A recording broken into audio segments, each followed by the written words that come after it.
Magandang araw Pilipinas. Tuloy-tuloy pa rin po ang pagbisita ng ating mga kababayan dito sa St. John Cemetery upang mag-alay ng kanilang mga bulaklak, ng kanilang panalangin para sa kanilang yumaong na mahal sa buhay.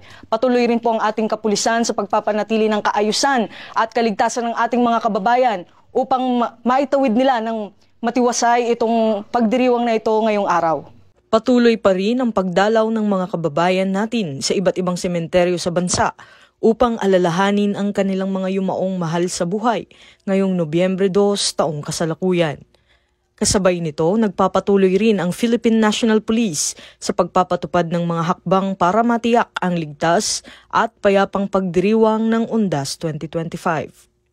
Sa ilalim ng direktiba ni Acting Chief PNP, Police Lieutenant General Jose Melencio Nartates Jr., nananatiling naka-heightened alert ang lahat ng unit ng pulisya sa buong bansa. Nagpapatrolya ang mga pulis sa mga sementeryo, terminal at pangunahing lansangan upang maiwasan ang anumang krimen o kaguluhan.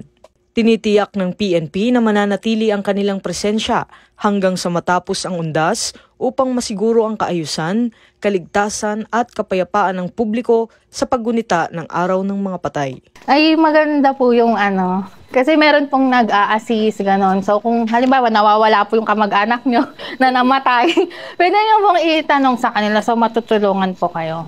Mula dito sa St. John Cemetery, ako ang inyong PNN correspondent, Patrolman Don Brosas, alagad ng batas, tagataguyod ng Balitang Pulis.